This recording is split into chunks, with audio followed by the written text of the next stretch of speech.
Good morning.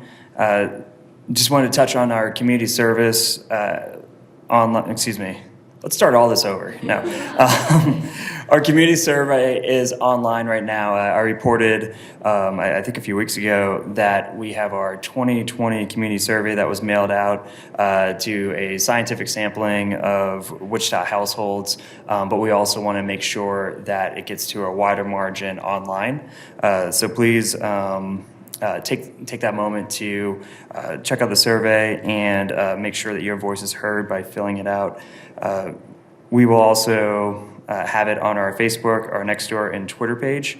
We'll be posting links to it. So if you follow us on social media, you'll have access to that survey. So definitely take that survey because we want to hear from you. We utilize that information for our budget process. So when we have discussions about the priorities of our city moving forward, we can fall back on that information to make sure that we are doing what the public wants us to do and fulfilling those values with our budget. So the more people fill out the survey, it's just not just for our information, but we actually have a practical use for it. And Brian Fry, everybody, who just walked in.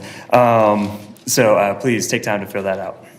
So also I wanted to follow up on the Evolve, which is, we now have a print guide. As was mentioned before, we have created somewhat of a one-stop shop online for people who want to figure out what activities we have in workshops from organizations such as City Art, the Parks and Recs, and the library. Now we've been able to centralize those activities so it becomes much easier for the public to access. Now we have activities that are everything from hobbies to learning a new skill that might help you in a job market.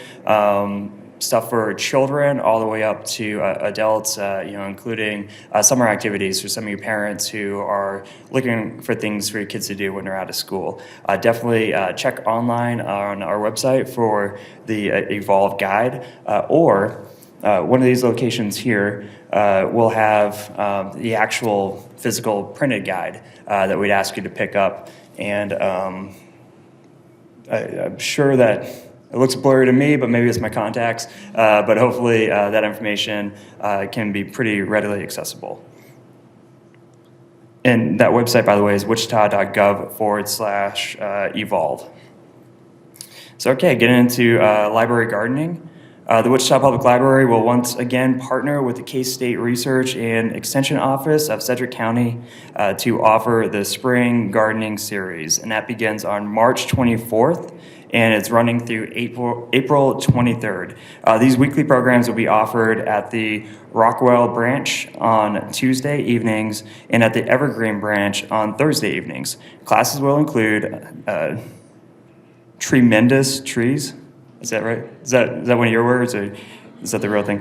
Tremendous trees, container gardens, and design drought-tolerant landscapes.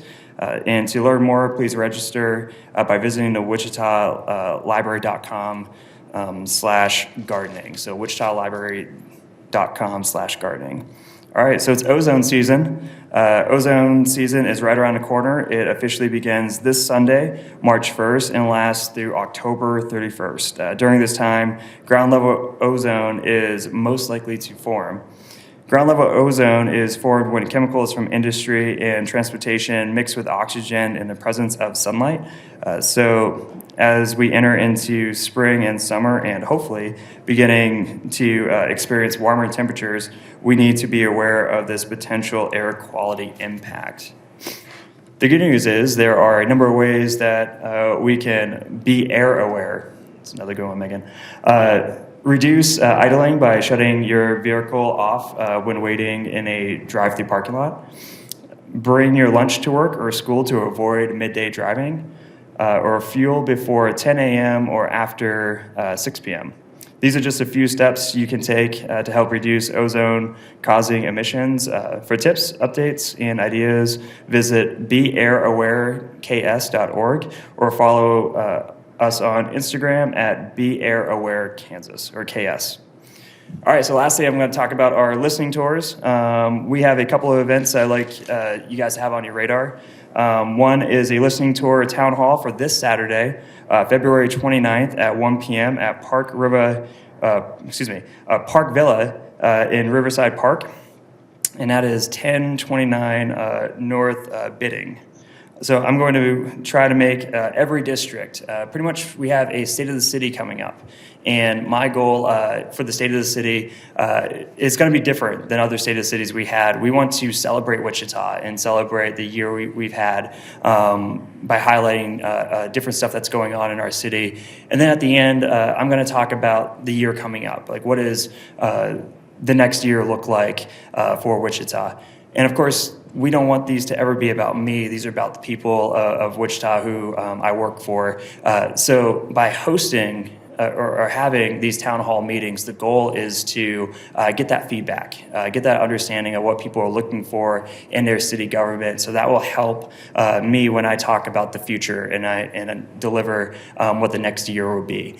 So keep that in mind when you come out. Not only is this a time to listen to your elected officials about updates and what's going on, but more importantly, it's a time for me to listen and to see what we expect out of, or what the public expects out of our city government moving forward. So again, the State of the City will be March 26th. It will be from 6 to 7:30 p.m. In the Mary Jane Teal Theater at Century 2. I'll be hosting. I just pretty much told you everything that's written here. So come early at 4:30. We actually will have food trucks, and we're hoping to have a bit of a kind of a block party atmosphere. So it'll be food trucks and fun right before the presentation of the State of the City. With that, I will open up to questions. This is my question stance. Chance, you got anything for me?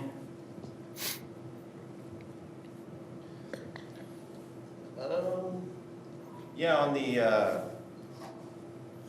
on the ozone awareness, what I'm ready for you. What are some of what's the reason for some of those things? Why should Wichitans fuel up at a certain time of day, or what are the dangers there? That's a really good question. Also, why would they have an Instagram account instead of a Twitter? Can they take pictures of this?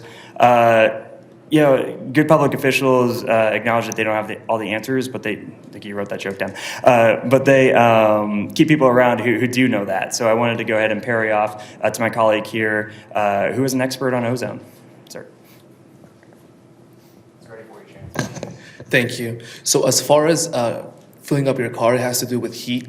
So that's one of the 4 main ingredients in the creation of ozone. So it takes those volatile organic compounds, nitrogen oxide, heat, and direct sunlight. So if it's cooler outside, those fumes that come out from the gas don't go into the atmosphere and don't linger around and don't become a part of that process of the creation of ozone. So it's just those small steps that people can take that you might think are minuscule, but actually have a huge impact in the creation of that. And that's just one of the many tips that we can give you. For more, like the mayor had mentioned, visit beyourawareks.org.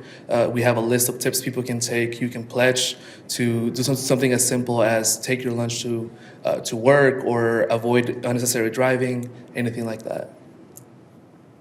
Alex, could you say and spell your name for us? Yeah, it's Alejandro, ALEJANDRO, and then it's Arias Esparza, ARIAS-ESPARZA. Any other questions? Other questions about ozone? See none. All right. Further questions about me on how awesome the State of the City is going to be, or there you go. Go ahead, Chance. Yeah, you mentioned that you're going to do this listening tour and try to incorporate some of that into your State of the City, while also kind of talking about what would be happening this year, later on, kind of forward-looking. Do you think there are things for Wichita to be, excited about in the coming year that hasn't been mentioned yet, or is that something you're hoping to listen to to out there? So every time I go out of this building, which is as often as possible, I get excited about the different stuff I'm hearing about what's going on in Wichita. Either if it's talking to a business owner or it's talking to a group of kids at a school who's excited about the programs that they're being exposed to. Now, moving forward, and the reason why this has been set up this way, it makes a lot of sense for the type of vision I have as mayor of the city and what my understanding of this role is that we want to not just bring in my perspectives or the perspectives of those who happen to be around me, but we have these listening tours. We are reaching out to the community in hopes that not only that they come out and talk to us, but also allow us to explain any of the ins and outs of city government that people might be confused with. For example, I get in trouble when it snows because I don't have a plow truck, and that's something I've talked to Bob about, and maybe he can get me a plow truck. But other than that, I want to be able to get them to the right department to make sure that they report any issues we might have with some of our programs. So moving into the state of the city, and like I said, my perspective of this is let's celebrate Wichita, right? Let's not celebrate City Hall. Let's not celebrate elected officials. Let's celebrate what we do as a city, over the last year. We are looking at bringing in, I think we have a high school band coming in. We are looking at bringing in some of the stuff that celebrates the different cultures and diversity of our city.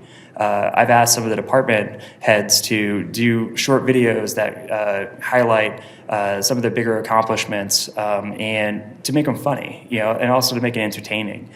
And then my goal is to quantify or qualitative, I guess, some of that, the feedback that I've received from the people throughout my tenure as mayor, which I believe has been years now, but it just feels that way, which has been about a month and a half, along with the feedback I'm hearing from the community to help project out what the future of our city, what the priorities are, and what the values are. And it's timed perfectly because the next discussion we're going to have as a council is the budget.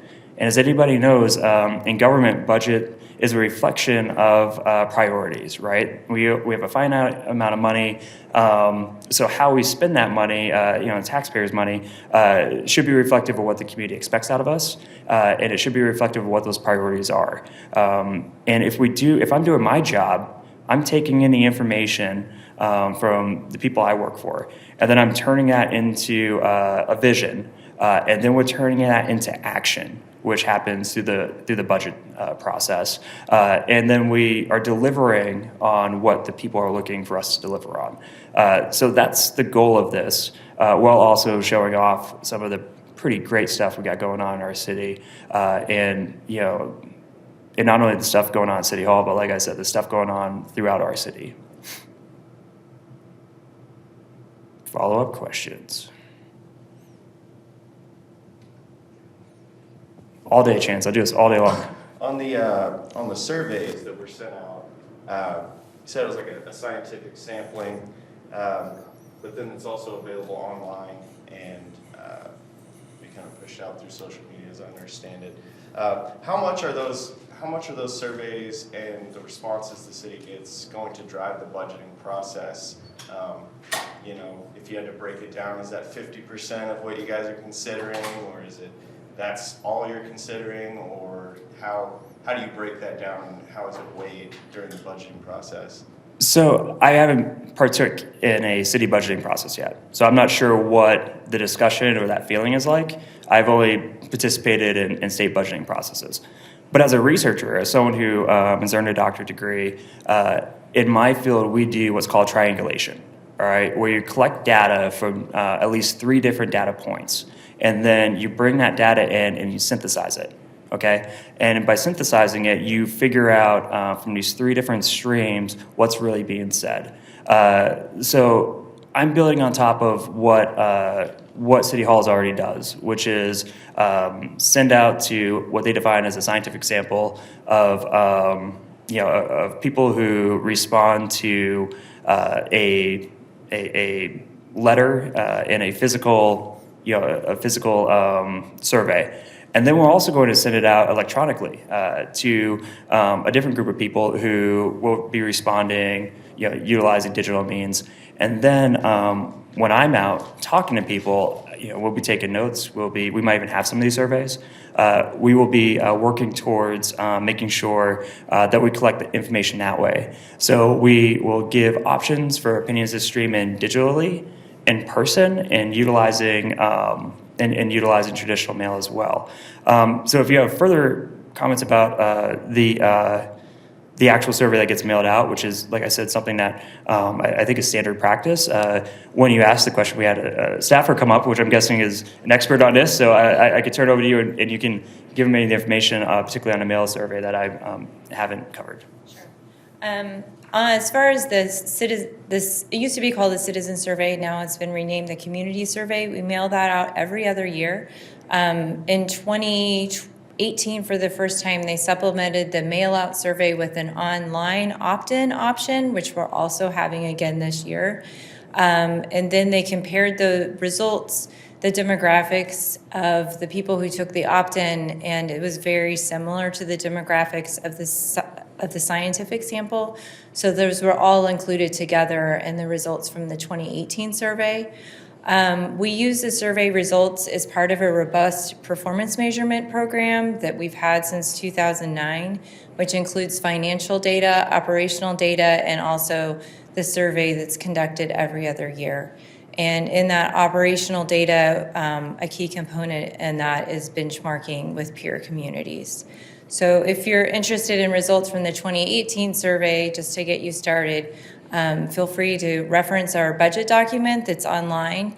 And in the narrative volume 1, you'll find results from the 2018 survey questions. So when you asked how much weight is put on the survey, and again, it's back to triangles. I mean, it is a component of what we use when we review performance, and also look forward into meeting the organizational mission and looking at the mission and vision and values for the organization and how to move forward in the future. Could you stand and spell your name for us? Okay. My name's Elizabeth Goltry, Goltry. I work in the finance department, and my title is budget officer. Thanks.